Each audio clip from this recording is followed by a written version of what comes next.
we went for a walk in the woods in the state of Colorado, and we've got wore out and returned to the truck with a good game plan to go elk hunting tomorrow morning.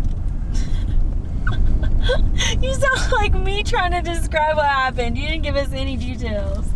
No. That's okay. Hopefully we'll just have some encounters tomorrow, huh? That's a good idea. All right.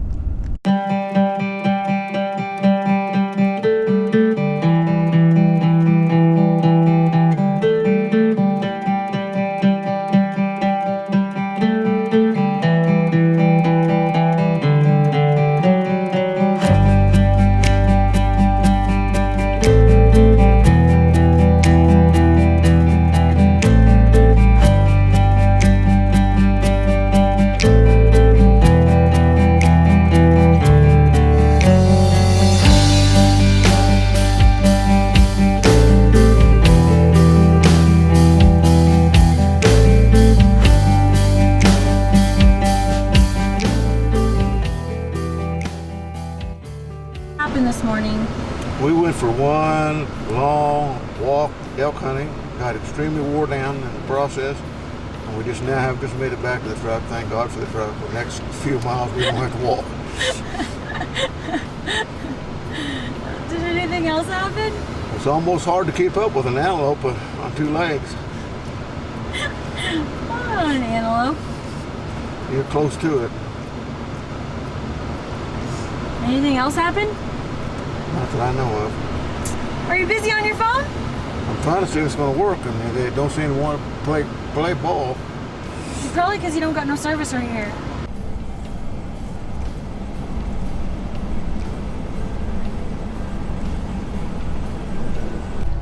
Well, he heard it.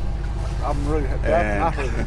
So we were thinking about 200 yards back behind, but it was so thick back behind us. Oh, that's up on this side here?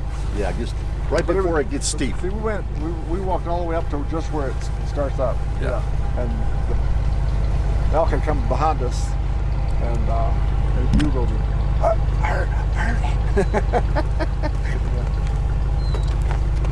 No, they're just not talking. They're not talking. No, not at all. No. But about 30 minutes they did bugle as you went away. It was almost like they squawked once, and then they said, wait a minute, we're not supposed to be doing that right now. They're not in the rut yet. They're not. 3 or 4 more days. That cold snap may have kind of kicked them started a little bit, but they're not going to bugle in this. There might have been an elk or two off that in there. Well, we sure never heard nothing. When it was snowed the other day, those Utah guys said that they bugled some right when it was really cold for a few days. It was 18 degrees up there. They said they were bow hunting. And they said they bugled for a little bit, but then they shut up since it warmed back up. Our other two bailed off in there again this morning, and she's been checking with them since we come out, and they ain't seen nothing.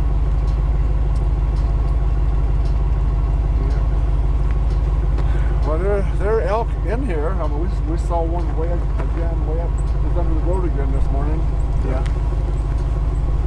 But we're seeing an awful lot of black cows. We're seeing an awful lot of black cows everywhere we go. I mean, the state of Colorado ought to be ashamed of that deal. Putting 1,000 head of cows in here during a elk hunt. Yeah. But if it wasn't for those cows, you couldn't really walk through none of this crap. I kind of like cows being in here because they can make trails I can walk on. We've been following those trails all morning long. That's a savior. If it wasn't for them, it'd be really hard to get through. Gentlemen, have a great day. You too. Take care. Bye.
I'm in a completely unfamiliar place I've never been in before.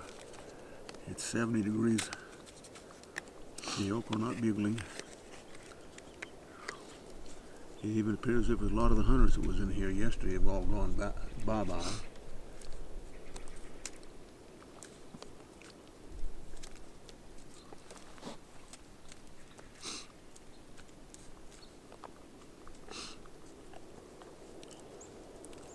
Well, what do you feel like doing? What do you want to do? Oh, I don't know. I don't know where to go look. I would like to look at that big old heavily timbered ridge that was back up there.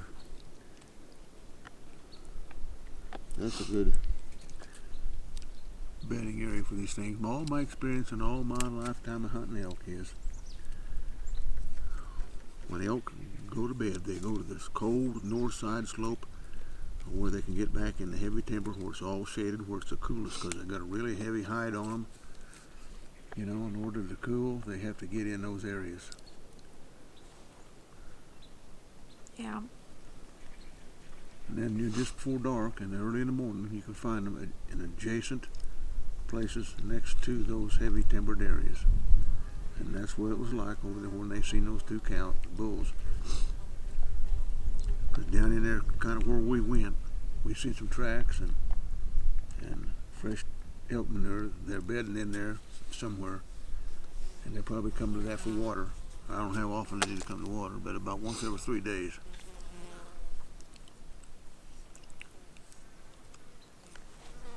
Well, do you want to check that out tonight, or do you want to check out this tonight? Well, I've seen tracks from people where they've been coming in out here in four-wheelers, right here, and 2 or 3 other locations up through there. Means to me that they've been working that area, setting up over the top of the rim and listening to them bugle if they do. I don't know whether they drive in there or not, but there's 2 or 3 trails right up here where they've been driving their four-wheelers right down in the bottom of it. Yeah. So Should we go check out that other place instead? I think it'd be preferable. You know, Alright. I don't want to hunt with other people that I don't know, and I don't want to hunt where they've been hunting. I don't want to be second on the totem pole Well, for somebody else's hunt. well, the thing is, you don't really have a choice because there's just so many people in here. There is a bunch. I'm really shocked at the amount that they turn loose in here. Well, you have all this recreation area too, so I had notions that when applying for this deal that it would be one of Colorado's hottest units. But as far as I'm concerned, it's a total dud so far. yeah. But I'm not a quitter. And I won't run with my tail between my legs at all. Unless you have to. Well, whenever I have to get enough of it, you know. I mean, like on the last day. Whenever you get enough of it, you've had enough of it. And you've worked most of your options, you know. And we're still getting started. I know.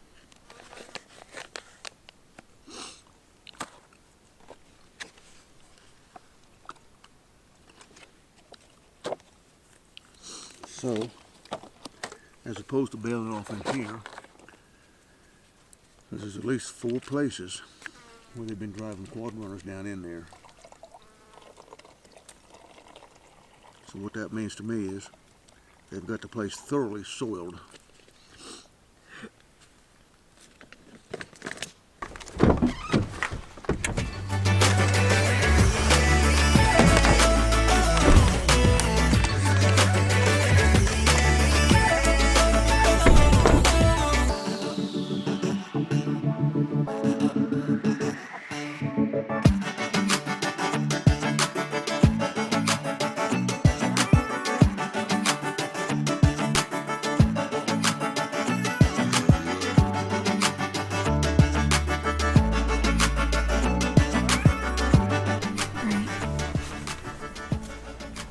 Tell the camera what's going on. Got a car going by. That's not gonna affect.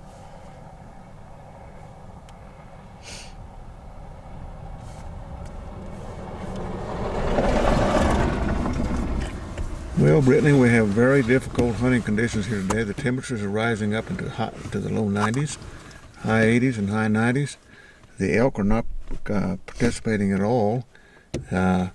We've been out early, we've been out late. We're not hearing any vocalization from elk. If we were successful in harvesting an elk, it might be the bad deal because we might not be able to extract it in time to save it. You keep going. I was just looking. Okay. Well, if part of our hunting crew party is voting to pull up stakes and head for home, and it may be the best choice for them, it ain't necessarily the best choice for all of us because we put in for these tags for a real long time just to bail out. But the hunting conditions are really terrible. For the most part, all the other hunters, the competitors in this hunt unit, in this hunt, have already bailed out for the simple reason that you can't harvest an elk when it's close to 90 degrees and save it. You know, you'd have to get it to a meat locker within an hour. So that would be a very difficult process. We're still going to go search one more area before we pull out and throw up and go into camp this evening that we have been watching now for a couple of days that we think might be very good. We're about to go do that now. And we're waiting for about 6 o'clock when it cools just a little bit. We may be able to go for a little walk.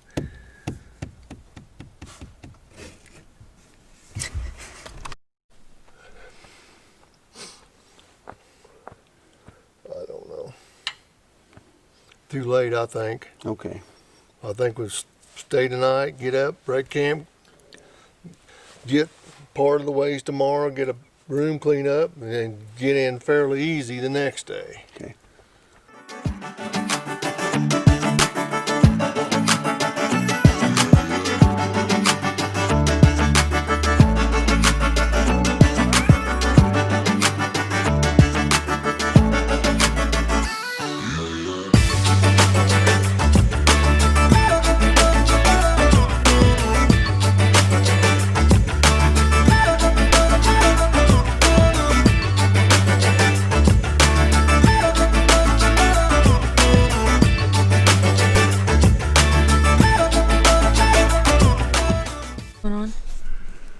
We're breaking camp from an unsuccessful elk hunt, I guess. Okay, but why? Oh, it's about 80, 85 degrees today, and several days throughout the entire season. It's warming up in the high 80s, possibly even 90 degrees. Very difficult for hunting elk, or anything else for that matter. So, we need a good shower or a snowstorm to make things better. One or the other, eh? That's right. All right.